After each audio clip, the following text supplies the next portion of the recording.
बच्चों, आज हम शिव मंगल सुमन द्वारा लिखित कविता हम पंछी उन्मुक्त गगन के पढ़ने जा रहे हैं। इस कविता के माध्यम से कवि यह बताना चाहता है कि किस प्रकार पक्षियों को भी स्वतंत्रता प्रिय है। जैसे हर मनुष्य स्वतंत्रता चाहता है, उसी प्रकार पक्षी भी खुले आकाश में उड़ना चाहते हैं। तो आज हम ये कविता पढ़ेंगे। चलो हम अब शुरुआत करने जा रहे हैं। हम पंछी उन्मुक्त गगन के, पिंजर बदना गा पाएंगे, कनक तीलियों से टकराकर पुलकित पंख टूट जाएंगे।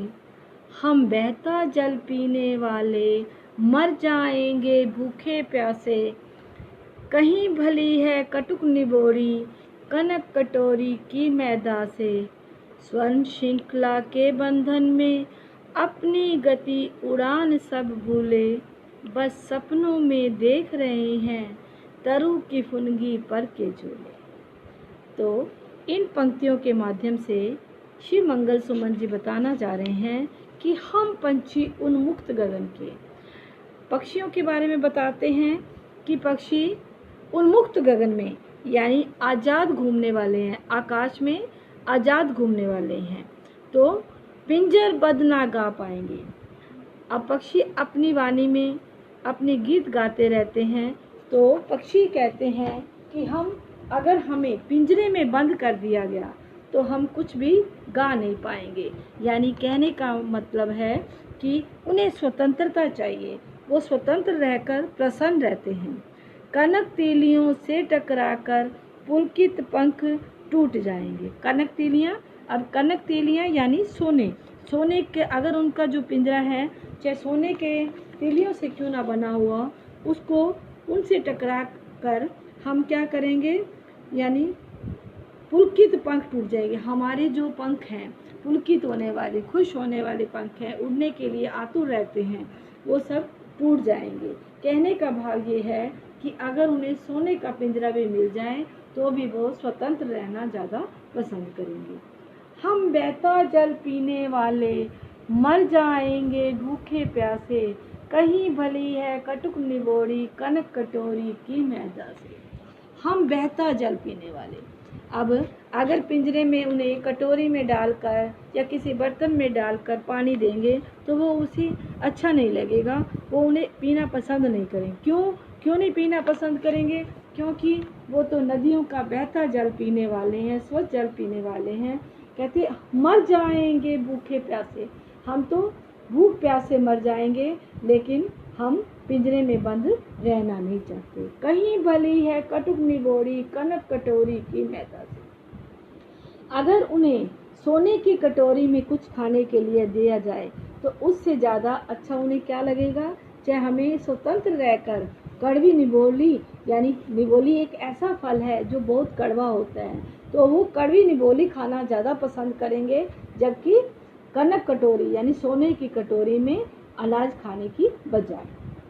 स्वर्ण श्रृंखला के बंधन में अपनी गति उड़ान सब भूले।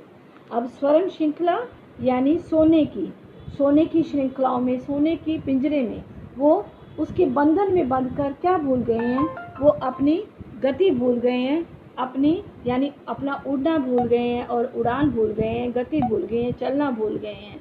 बस सपनों में देख रहे हैं तरु की फुनगी पर के झूले।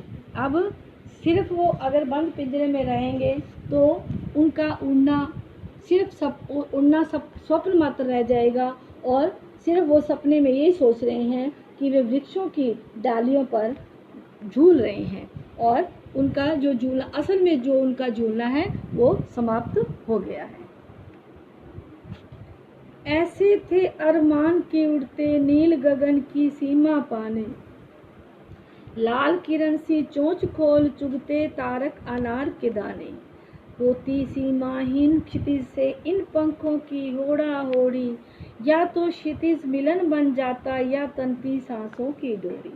नीड़ न दो चाहे टहनी का, आश्रय छिन भिन कर डालो, लेकिन पंख दिए हैं तो आकुल उड़ान में बिगड़ न डालो।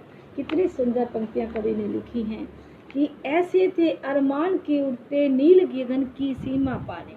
अब उनके जो अरमान थे, उनकी जो इच्छा थी, वो क्या थी? उनकी इच्छा थी, पक्षियों की इच्छा थी कि वो खुले आकाश की, यानी आकाश का मतलब क्या होता है? जिसकी कोई सीमा नहीं होती, खाली स्थान होता है लेकिन उसकी कोई और छोर नहीं होता। तो अरमान की उड़ते नील गगन की सीमा पाने, यानी आकाश की सीमा को पाने के लिए आकाश में उड़ते, उनकी यही इच्छा थी। लाल किरण सी चोंच खोल चुगते तारक अनार के दाने। अब तारों रूपी, यानी तारों पर, यानी वो लाल किरण सी, अपने लाल किरणों के समान अपनी चोंच को खोलकर और तारों रूपी अनार के दाने को चुनते। अब लाल किरण सी चोंच खोल, अब यहाँ पर उपमा अलंकार का कवि ने प्रयोग किया है। लाल किरणों के समान उसकी चोंच, यानी किरणें जैसे लाल होती हैं, रश्मि होती हैं, वैसे उसने किरणों के साथ उसका तुलना की है, उसकी चोंच की तुलना की है। तारक अनार के दाने, चुगते तारक अनार के दाने, यानी तारों रूपी अनार के दाने, अनार के दाने यानी तारों को। अब इसमें रूपक अलंकार का इस पंक्ति ने बड़ा सुंदर प्रयोग किया कवि ने। होती सीमाहीन क्षितिज से, क्षितिज क्या होता है? जहाँ पर पृथ्वी और आकाश के मिलने का आभास होता है, तो उसकी कोई सीमा नहीं होती। इसीलिए कवि ने सीमाहीन शब्द का प्रयोग करते हुए कहा कि क्षितिज से इन पंखों की होड़ा होड़ी, यानी उसको, उस किनारे को पाने के लिए, मिलने के लिए उनमें होड़ा होड़ी लग जाती है आपस में, मतलब जैसे कंपटीशन होना शुरू हो जाता है। या तो क्षितिज मिलन बन जाता या तंती सांसों की डोरी। अब वो तेजी से जब अपनी चाल चलते हैं तो उनकी सांसों की डोरी तनने लगती है, और या फिर वो उस किनारे तक पहुंच जाते हैं जहाँ धरती और आकाश मिलते हुए दिखाई देते हैं। नीड़ न दो चाहे टहनी का आश्रय छिन भिन कर डालो।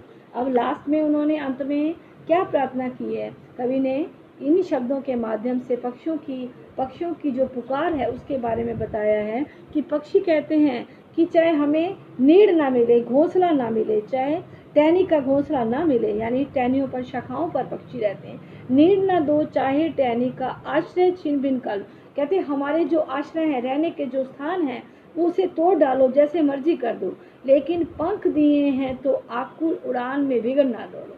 अगर हमें परमात्मा ने, ईश्वर में जो किया, हमें पंख दिए, पंख यानी उड़ने के जो पंख दिए हैं, तो हमारी जो उड़ान है, बेचैन होने वाली, व्याकुल होने वाली उड़ान है, उसमें बाधा ना डालो। तो बार बार पक्षी यही पुकार कर रहे हैं कि हमें स्वच्छंद रूप से, स्वतंत्र रूप से उड़ने दो। अगर हम स्वतंत्र रूप से खुले गगन में घूमते हैं तो हम अच्छे से धरती का नज़ारा देख सकते हैं। हम धरती से आकाश तक के बीच की जो हमने कल्पना कर रखी है उसके बारे में हम घूम सकते हैं। हमें पिंजरे में बंद रहना अच्छा नहीं लगता, हमें आज़ादी प्रिय है। तो आज हमने क्या सीखा कि हम आज़ादी में रहना, स्वतंत्रता में रहना हर व्यक्ति पसंद करता है, जबकि पक्षी भी, हर जीव जंतु स्वतंत्र रहना पसंद करता है।